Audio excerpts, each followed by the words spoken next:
Coming up on City Spotlight, we are talking about Charleston with the Superintendent of Charleston Schools, Jim Littleford. We will discuss the impact of the state budget situation on the Charleston School District, facility upgrades to some of Charleston's school buildings, and the start of a new school year. And we will also head out to the Coles County Fair and talk with Clark Fairley about some of the events that took place at this year's fair. That's next on City Spotlight.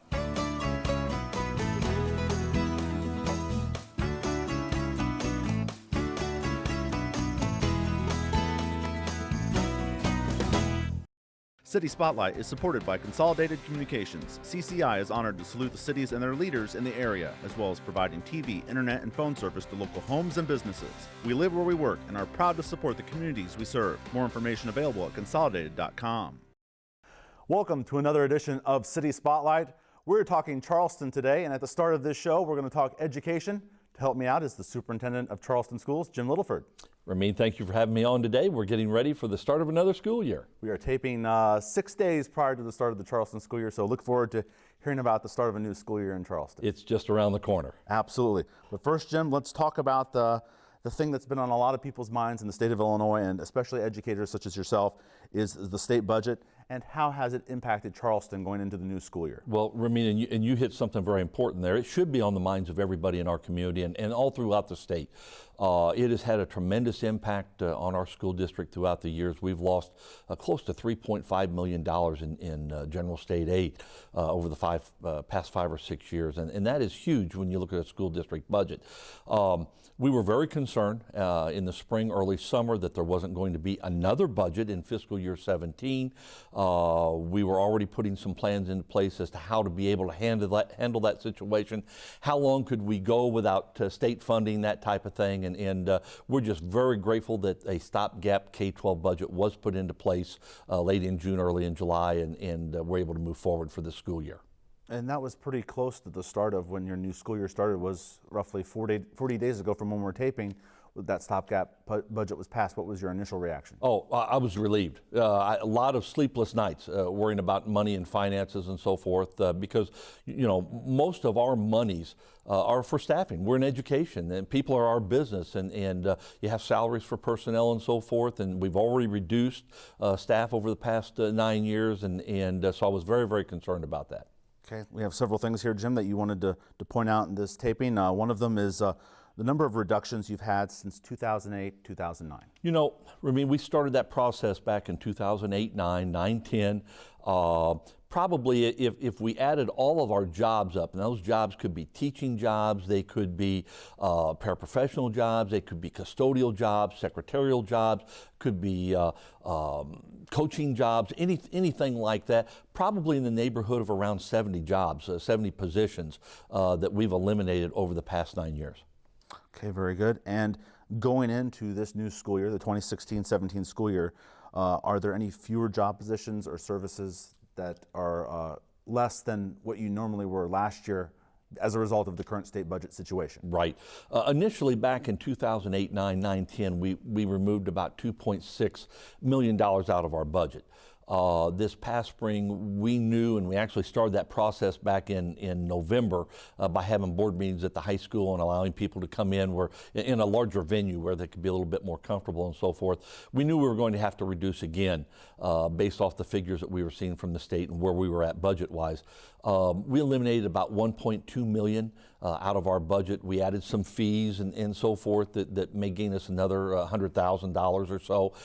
So do we have fewer jobs this year? Yes, we do. It has affected us, but we still have a great school district where our teachers are still doing a great job. We have a very strong, stable administrative group. We're good in Charleston. Things are good, and we've adjusted as we've had to, and we'll continue to do what we have to do. And that seems to be the similar comments I hear from other community leaders as well. With the instability of the state budget situation, Jim, how does that make you feel going into this new school year? It's got to be a very tough time still. It is. I'm still excited about getting a stopgap budget, so that hasn't worn off on me yet. But I know that we're still a political pawn to some degree, and I know with the election coming up and who wins more seats and so forth in Illinois in the legislature, that's going to play an impact on funding for the future. And that's of a great concern to me. And a question that I've asked many educators and city leaders on this program is, with the stopgap budget in place right now and no full state budget, how have you had to adjust with having to continually not have your plans that you'd like to move forward with, be able to go with that, the instability of that lack of a state budget? How does it working on the fly? You hit it on the head, working on the fly. I'm more fluid now than I have ever been in my career. It used to be that you could count on your general state aid payments, your categorical dollars for special education, transportation. Those came in like clockwork. Now you may not get them for months, and so you have to look at your cash flows throughout the year and see where you're at. It's a very dynamic situation that you constantly have to be on top of. Have to be flexible for sure. Let's talk about physical modifications to your school district. Last time we had you on, we talked about Charleston High School's Baker Gym having to fix the roof and the floor from a storm. This year, there's some changes to the middle school. Exactly, and by the way, I will tell you, I think I won't call it a blessing in disguise, but it's very nice to have the Baker floor gym redone and the Trojan head on the floor and that type of thing, and a new roof and so forth. This time there were some concerns, and there's been concerns about Charleston Middle School and the bleachers for quite some time. They're original to that building. They were older. They were wooden. They had an 18-inch first step that you had to go up on. We had concerns because they moved. They didn't lock down, and they moved constantly. Our concern was for the elderly that wanted to come in and watch grandchildren play and so forth, and how they would get over those steps, and a lot of them, actually, we would encourage them to bring chairs to sit down in the corner or in between the bleachers at the mid-court line and watch the games. Of course, when you do that, then you worry about people flying over there after a loose ball or whatever and running into those people, and so we had some concerns there. So this past year, with Health Life Safety money, the Board of Education allowed us to take those bleachers out, replace those bleachers, at the same time that we've done that, and those bleachers are in currently, at the same time we're redoing the floor. It's the first time since 1968 that floor has been refinished. And so we're refinishing the floor. We're putting a Trojan head in the middle of the floor like we did at the high school, and I think it's going to look very, very nice before it's over with. It's not done yet. We started as soon as school was out, taking them out. We had a company come in and take them out, take out the middle header that we had for volleyball, for the curtain to go across.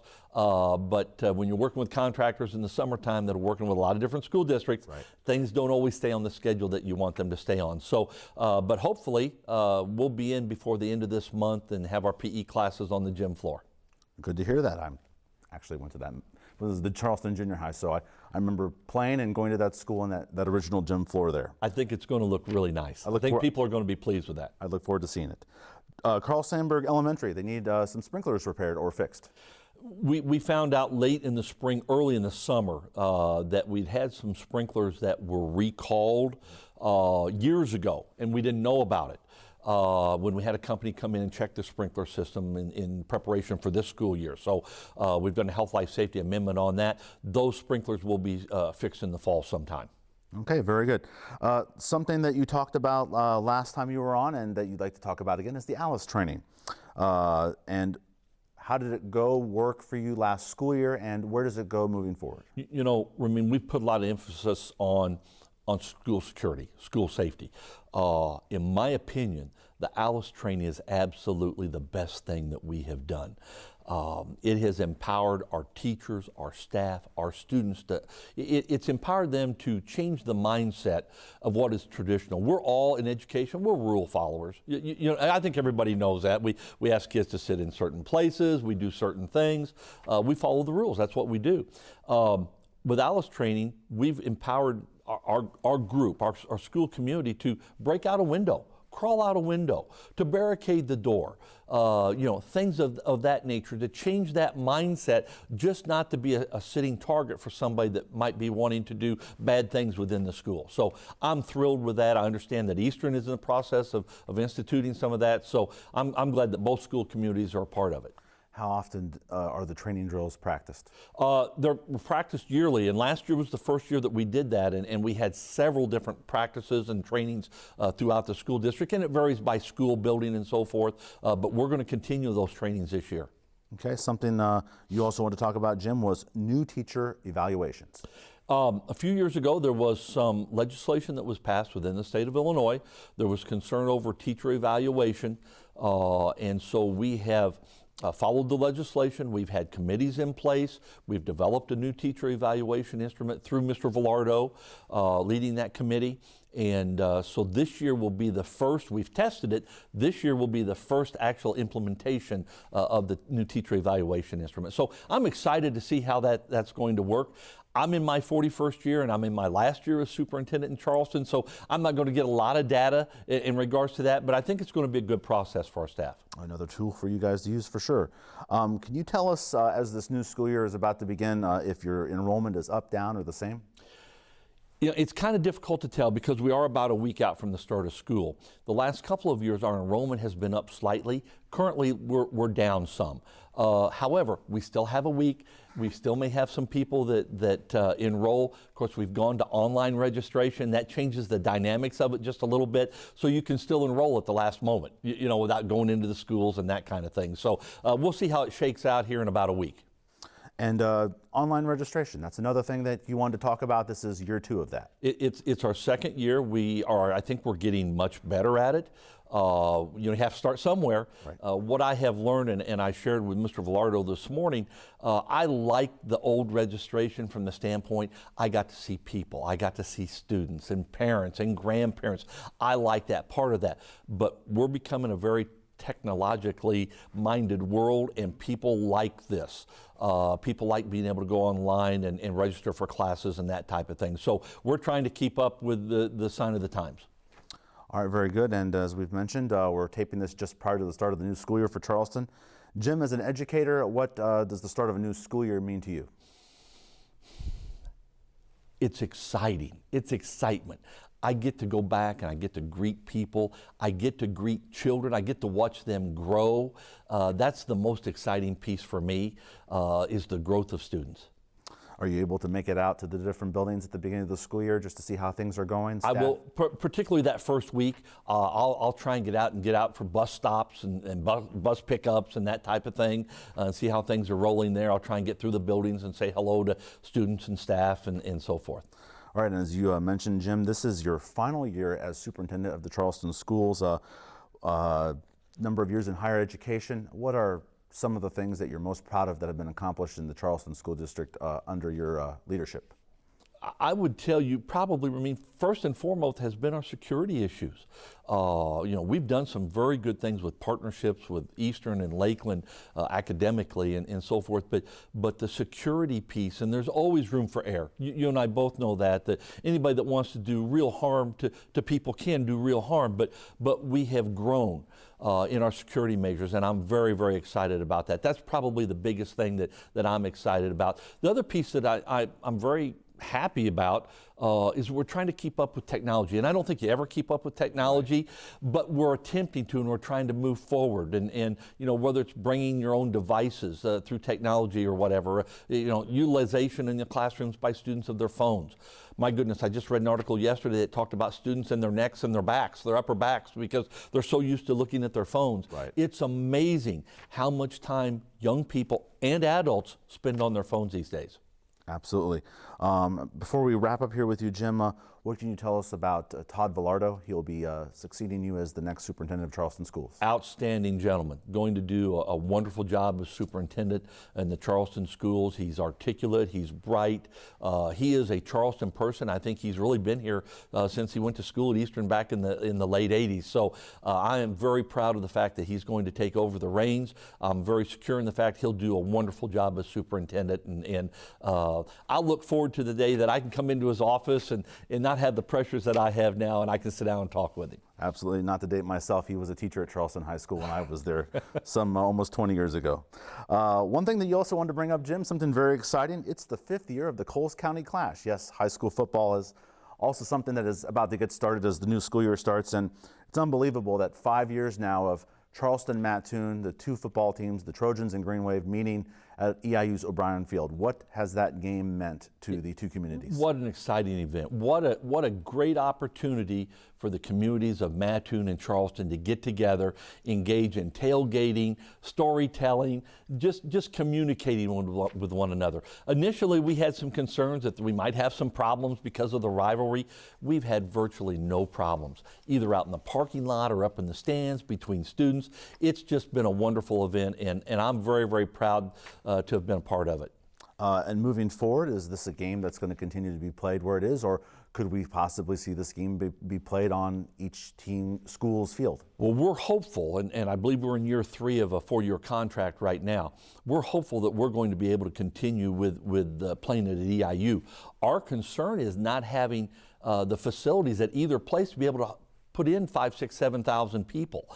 Being able to do it at O'Brien Stadium on the west side, we can put almost everybody up there, is just an absolutely wonderful thing. And I think it's good for Eastern too, because they get kids on campus, and goodness knows we need students at Eastern and throughout southern and central Illinois. Before we wrap up here, Jim, with you, I want to ask you something just about Charleston in general. As you've probably noticed, and folks have noticed, a lot of businesses going up, modifications from what you've seen of Charleston, and new things popping up there. What can you say about the town of Charleston moving forward and the direction that it's going? I'm excited about Charleston. When we have made Charleston our home, when I retire, we intend to stay in Charleston, barring some miracle of something happening or whatever.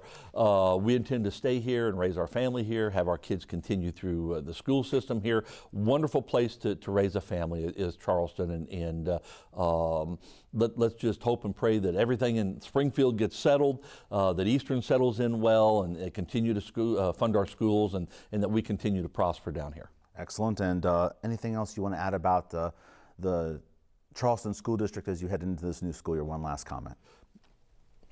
We're just looking forward to a great year. We're looking forward to getting those kids back in the classroom, getting organized, and just going at it. One thing that I might mention is that the state of Illinois has implemented the ACT testing program the last few years. We're now moving, according to the state, we're moving to the SAT. Which will be a little bit of a different change for our high school students. So that would be the main thing right now. Superintendent of Charleston Schools, Jim Littleford, thank you for taking the time to be on City Spotlight, and have a great upcoming school year in Charleston. Thank you for having me, Ramin. Excellent. And coming up next here on City Spotlight, we'll go out to the Coles County Fair and talk with Clark Fairley about harness racing and some other events that took place at this year's fair. But first, let's take a look at some of the upcoming activities going on in Charleston.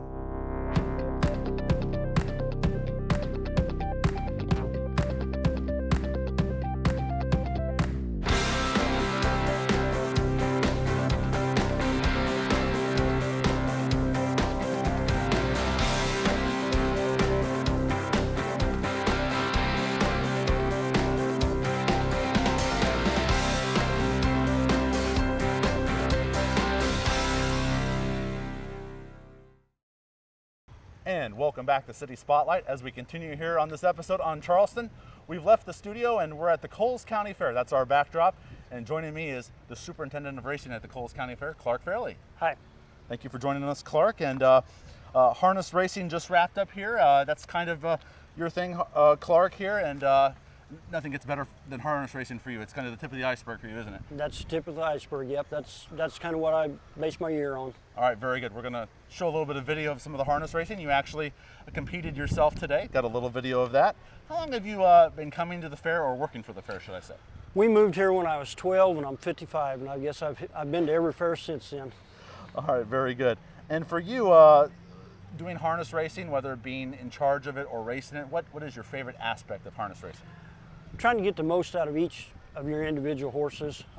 They're just like a human athlete. They've all got their limitations, so you just try and get the most out of each individual, and when you do that, you know, there's a sense of pride and then the competition amongst the other guys racing. I had the unique experience of riding in one of the cars that's on the racetrack to help to get the horses going, and so that was pretty neat. Got some pretty cool video out of that. You had quite a few jockeys out here, a lot of harness races today and throughout the week. What where did some of these jockeys come from? They come from out of state? They did, yeah, and we had 121 horses start in races over a 4-day period. We had guys from Indiana, guys from Mississippi, several of the Chicago people came down on Wednesday. Quite often we'll have some of the Iowa guys come over, so they come from far and wide to race here. This is a good racetrack. It's got a good surface. We've got a good barn area, and people enjoy coming here to race. And the grandstand is where a lot of events are held throughout the week at the fair. One of the long-standing traditions at the fair is the harness racing. Livestock shows as well, people know that, and a lot of the 4-H and stuff involved with animals. Talk about some of those aspects with the livestock. Well, the livestock, we've got the cattle, the swine, the sheep, goats. In the past, we've had llamas. We haven't shown any llamas for a few years now, but poultry, the dairy cattle are on the grounds now. Their show, I believe, is tomorrow morning. So, pretty wide variety of animals. And the 4-H and the livestock shows, the kids not only learn how to take care of their animals, and there's record keeping, there's future business leaders being, down there in those livestock barns. Absolutely.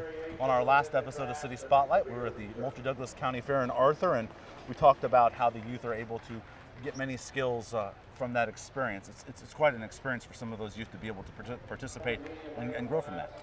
It is, yeah. In the 4-H, you learn record keeping, you learn how to run a business meeting, how to call a meeting to order, how to make a motion, how to vote on that motion properly. It's more than just sitting around having fun. There's a lot of learning to it. All right, very good. And we had a new event added to the fair this year, and I heard it went very well. I didn't see it in person, but Little Monster Trucks. It was earlier in the week for the fair. Tell us about that. It went very well. It was Monday evening, and it was very well attended. Mondays are a hard night to get anybody to come out.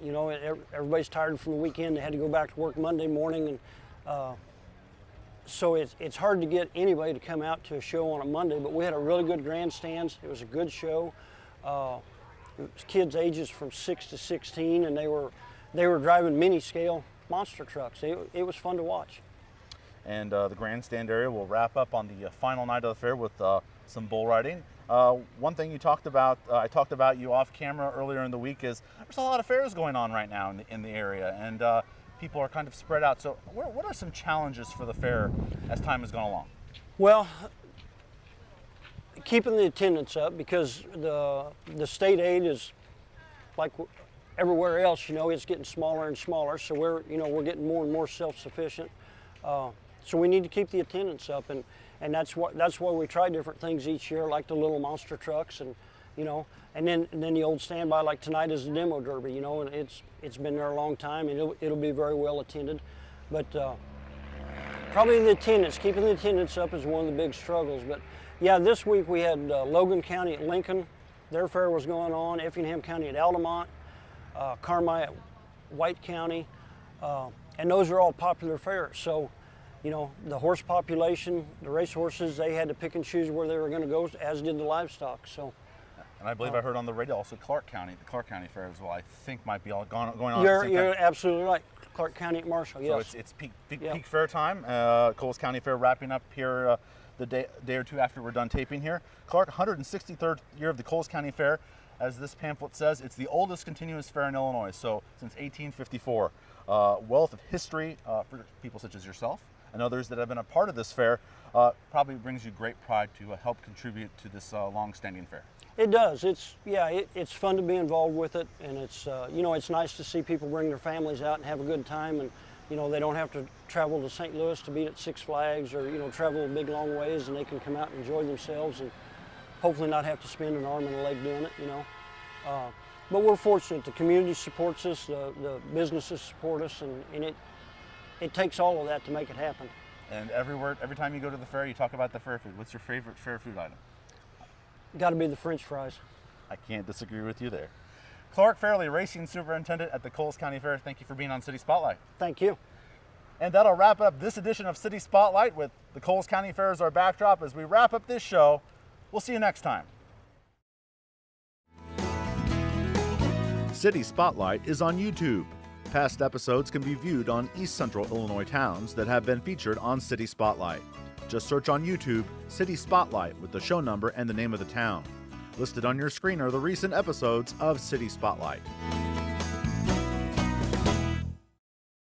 City Spotlight is supported by Consolidated Communications. CCI is honored to salute the cities and their leaders in the area, as well as providing TV, internet, and phone service to local homes and businesses. We live where we work and are proud to support the communities we serve. More information available at consolidated.com.